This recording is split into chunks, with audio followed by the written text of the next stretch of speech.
Hi, welcome to another episode. I'm your host, Brian Mannix. With me today is Sara Mannix. Welcome, Sara. Welcome. Thank you. If you could tell our listeners a little bit about how you came to found your own marketing agency, that would be awesome to get started in our conversation today. All right. Thank you. I was a marketing director for a hotel group, and the internet just kind of started. I'm old. So 1995, the internet was coming around. Al Gore supposedly founded the internet, you know, the stories. And we were doing all sorts of marketing. And I said, the internet, this seems like a much less expensive way to reach people. Why don't we get a website? So we hired a company to do our website. And when they were all done, I said, so how do you get us number one in Alta Vista, InfoSeek, Excite, WebCrawler? These were all the search engines before Google came in 2005. And he said, nobody knows how to do that. That's up to you. And I was like, what you mean? That's the whole point. If we're not found in the search engines, what's the point of having a website? So I started testing things and trying like a different title tag, or what if I do this, or what if I do that? And before long, I got the hotel found under Lake George Hotels, Lake George Motels, Lake George Lodging, Lake George Accommodations, and word spread. So people started calling, and before I knew it, I had a business. So that was the beginning. And back then it wasn't SEO, it was search engine positioning. Was the keyword we used. So I said, I do search engine positioning. I get you in the position, the number one position. That's awesome. So when you were kind of involved in those earlier conversations, it may have been obviously it's a big far cry from where we are now. We don't have, like Netscape's not here anymore, and all sorts of crazy stuff has changed in the internet. So I guess let's start with what's different, and then maybe we start with what stayed the same. Which would you prefer? I kind of like both questions. I So know, right? some things that stayed the same. And I said in the beginning, well, somebody came to me and they said, how did you get number one under search engine positioning? And I said, well, because we were getting calls from like Spain and Mexico. It was crazy. I said, well, at the bottom of every website that we do, I put website design and development by Mannix Marketing, and it links back to us. And I think that makes a difference. So the links have changed. It's not just about having a link on any website. It's about having, relevant content on relevant sites. That was true even before Google, because Google really made it much more about the quality of the link. But link marketing was always a part of it, even in the beginning. Having relevant content, knowing what keywords you want to target, and making sure they're actually in the title, actually in your H1. I think all of that user experience stuff has been true all the way through. So I think there's so much that is the same that it's actually crazy. And what's different is that I always thought, for the first 15 years of my business, I thought it's all about being in number one in Google, number one in Bing, number one in Excite, InfoSeek, Alta Vista, whatever it was about that number one position. And about when paid search came along, social media came along, I realized that it wasn't just one thing. It's about the holistic approach to marketing and lead gen and getting business. So we had to change our name from our mantra from "we get you found on the web, we get you that number one position" to be focused around success metrics. So our new tagline is "success measured," because it's about the ROI, and it doesn't matter how you get there, whether it's SEO or paid search or lead gen. So as a marketing agency owner, you're going to, I'm sure you found that there are some businesses that really lend themselves to that kind of approach, and some businesses that resist that. What are the characteristics of each? So I think the businesses that lend themselves to paid search and SEO and that type of lead gen are typically businesses with shorter turnaround times. I need this item, or I need this expertise, and I'm going to search for it, right? Where can I find it, right? And that has a shorter span. And a lot of experts think, well, it's only word of mouth for my business, or it's this or that. And I always tell people, if it's a big purchase and they are the type of people who want it within the next 3 months, they're going to research it on the internet as well. They're going to get that second, that third Right. person to talk to. So you are still in that grouping that fits that program. Otherwise, it's a much more inbound focused thought leadership, very slow boat, dripping the emails on people. That's Right. a different focus. But sometimes it's both. So with the businesses that don't lend themselves to this kind of work, what is that? What do they typically look like? What do they do? What's their industries? Are there any industries that really this stuff doesn't work for?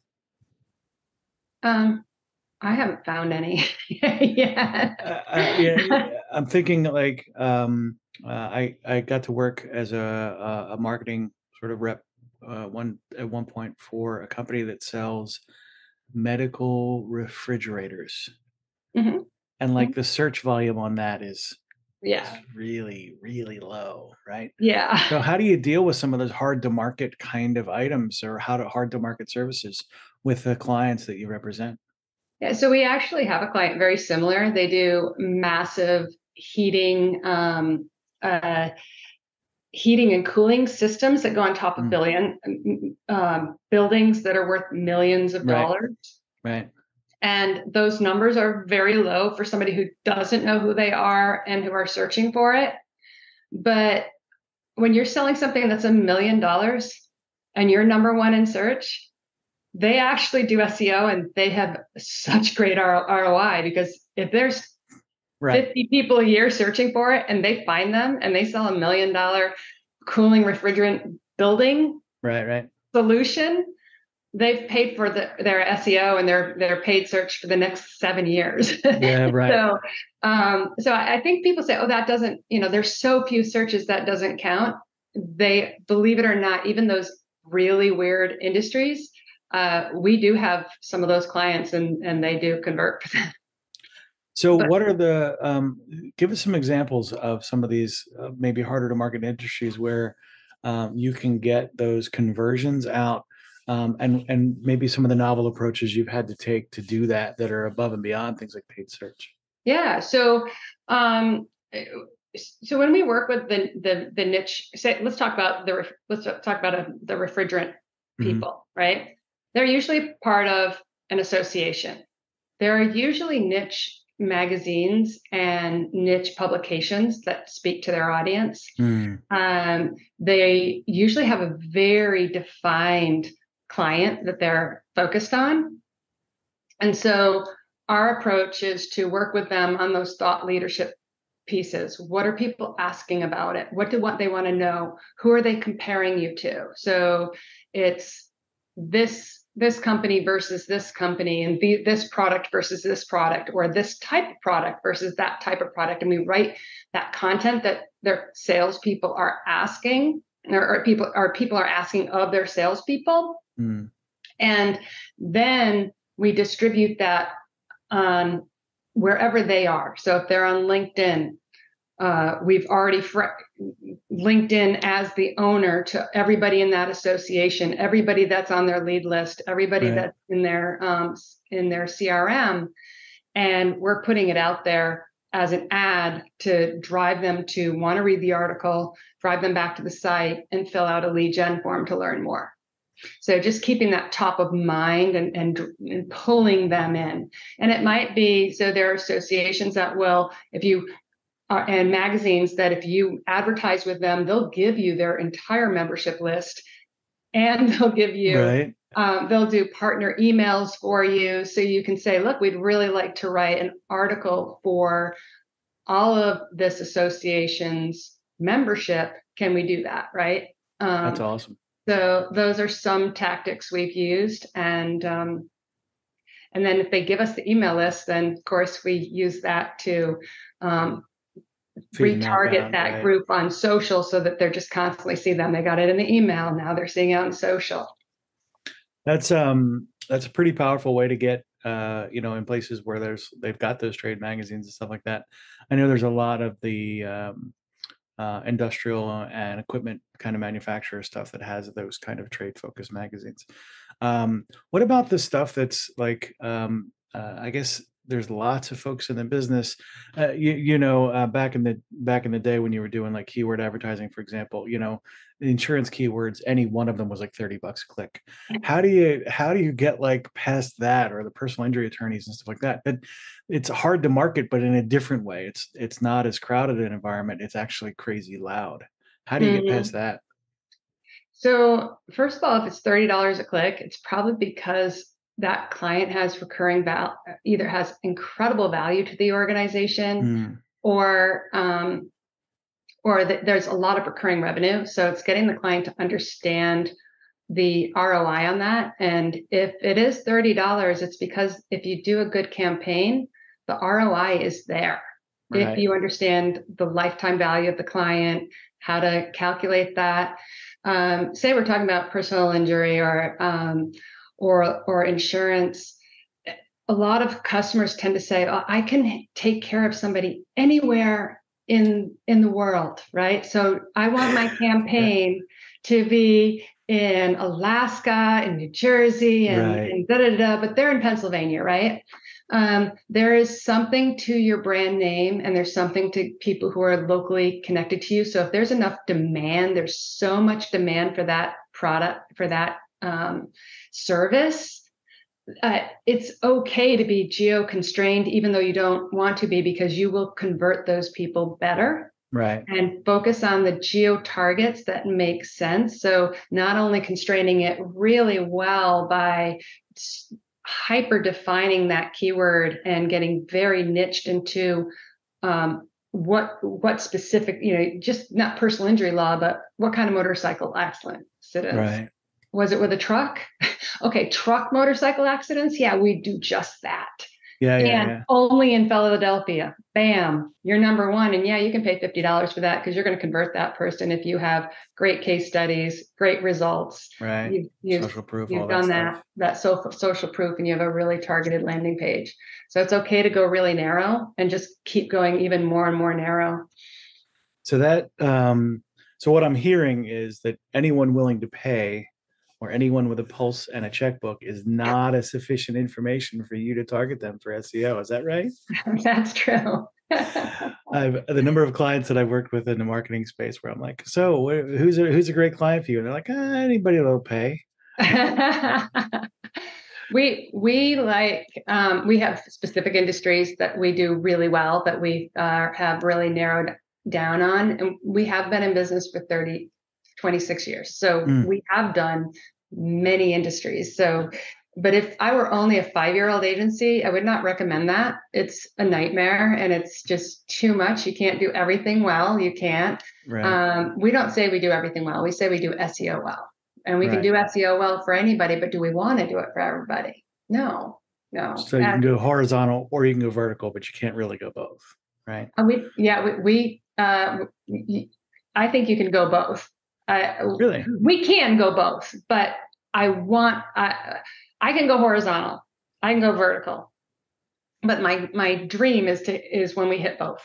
So we do SEO and lead gen for hotels and tourism, and we do SEO, paid search, and lead gen for agencies, communications Right. agencies, video production agencies, you name it. Those are our niche. Those are our niche areas, and even though we've been broad in the types of industries we've done, and we can do broad, we're really trying to focus down on what we can do best and most efficiently.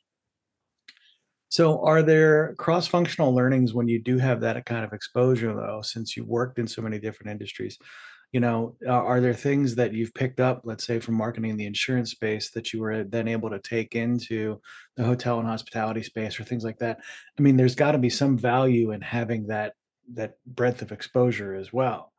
Yeah, you learn a lot about, I think some competitors are more sophisticated than others. So you can see what Mm, other So in certain industries, the competition's very unsophisticated, right?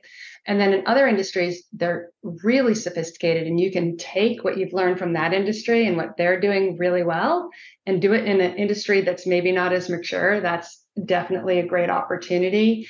I think that you learn from every client, right? So a client will come to me and say, "Hey, I'm doing really well in this print magazine." I'm like, "Really?"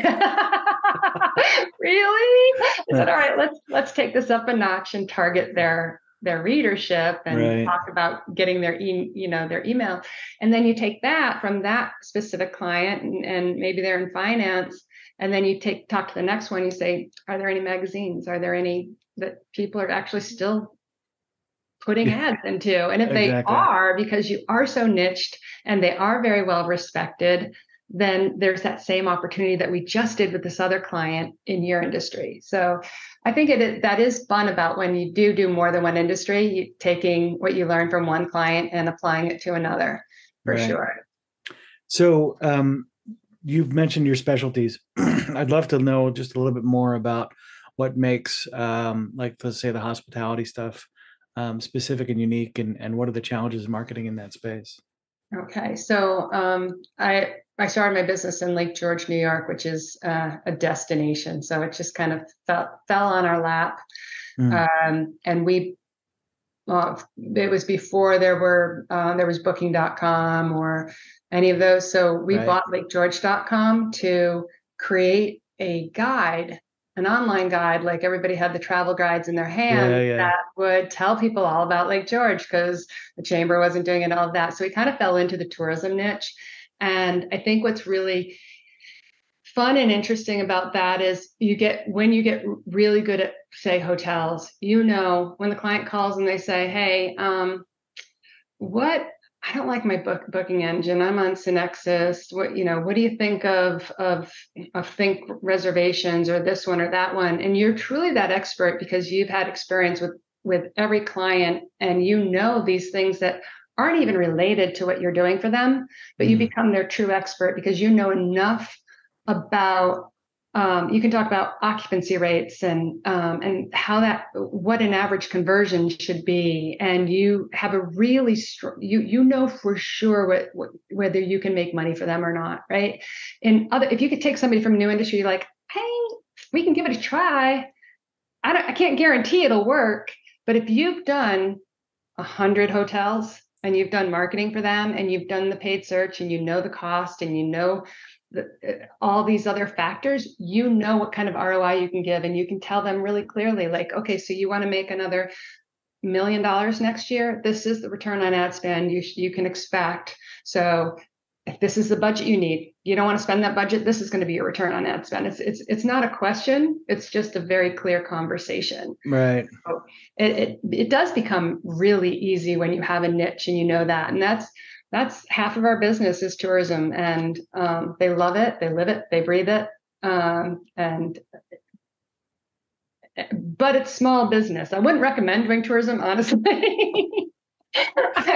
Because I mean, if you go where there's money and where people have money and they're selling bigger products versus $100 at a pop, and Yeah.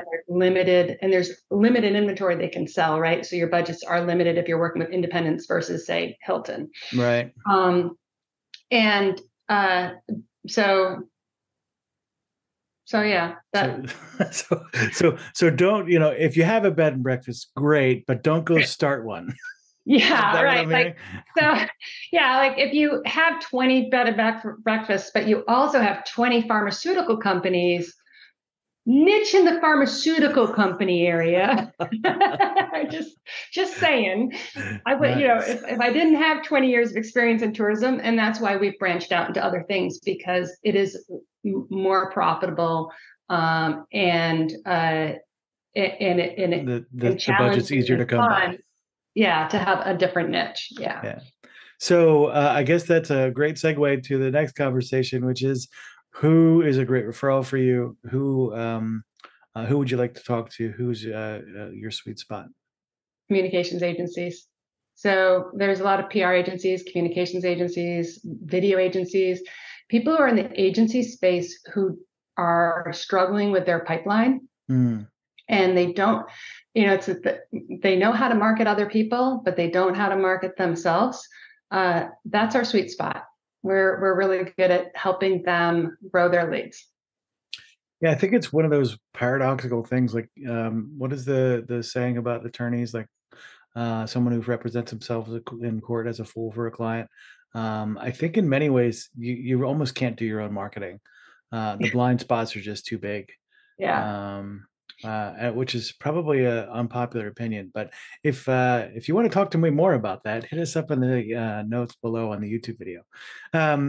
So with that in mind, with those agencies and stuff like that, are there any specific industries? Is it PR specifically, or is it We're working with all sorts of, so we call it expertise marketing. So our the other half of our business is all about marketing experts, helping experts tell their stories, become thought leaders, finding where their clients are. So if they're on LinkedIn, reaching out, getting that thought leadership content out there, but also helping them restructure their websites for more conversions, restructure how they think and how they what they write about and how they communicate to their clients, so that their expertise is clear and it's compelling and they gain more leads. So we work with web dev agencies, we work with video production agencies, lobbyists. So someone who says, I'm an expert,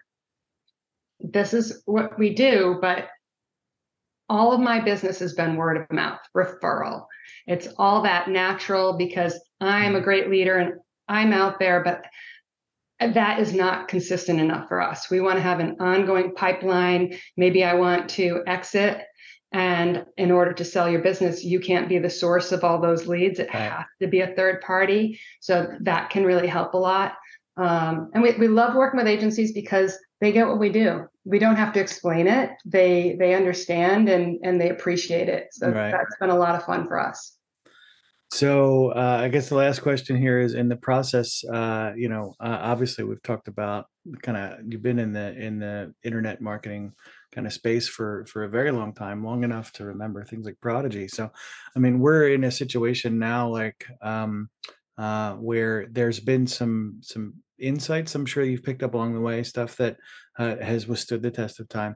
What are the three biggest pickups that you've learned, or three biggest skills or bits of knowledge that you've learned in your journey to create your agency that you have today? I would say number one is that there's more than one path to the answer. So many times people say, well, this is the way it works. Like me saying, this is the way this works. But you do podcasting for experts, right? Yep. That works, right? So it's got to be what resonates and what works and feels right for you. And don't let somebody, because I had an expert tell me SEO is dead 5 years ago. You've got to get out of that niche. And it is not dead and it's not going to die, right? But it scared me. Like I thought, oh, he's a speaker. Thousands of people follow this guy's podcast. He's written like 12 books. He literally looked me in the eyes and he said, what's your niche? And I said, SEO. And he says, you're going to be dead and you're going to be out of the water in like a year. And I was like, oh, what does he know that I don't know? Right. Yeah, right. So I would say number one, trust your gut and know that there's more than one solution. There's no one path to marketing success and success. Say number two, get involved in a mastermind, a group of like business owners or people like you who you can commiserate with when things are slow, who you can cry on their shoulders if you had to let somebody go, or your best person left for a job at Google, or, and then celebrate successes with, right? And share that deep information that makes you better. And third, I would say get involved in, if you can niche down, don't be a generalist. Get as niched as possible and focus on the niche. Don't be afraid. Find your own path to that niche, but slowly get deeper and deeper into that one thing that you can do really well. And join those associations for where that audience lives. Awesome. I think that's awesome insight. And I want to thank you again for being on the show today. This has been great. And I think that our listeners are going to get a ton out of it. So please, as you get more of these nuggets of wisdom, circle back with us and we'll see if we can get you back on the show. Thank you, Brian. This was a lot of fun. It's a great podcast. Thank you. Thanks for listening to this episode of The Consulting Trap. If you have suggestions for future episodes or would like to be a guest on our show, please send me an email at brian@podcastchef.com. That's BRIAN at PODCASTCHEF.com. Before we go, we'd like to thank the sponsor of our show, Podcast Chef. Podcast Chef helps turn ordinary podcasting into a revenue-generating lead magnet for your consulting business. Our Podcasting Done For You service takes away the headache of starting up and running your own podcast. Reach out now to take advantage of our 30-day money-back guarantee. Visit us at podcastchef.com to find out how our team of experts can help you leverage podcasting to take your business to the next level.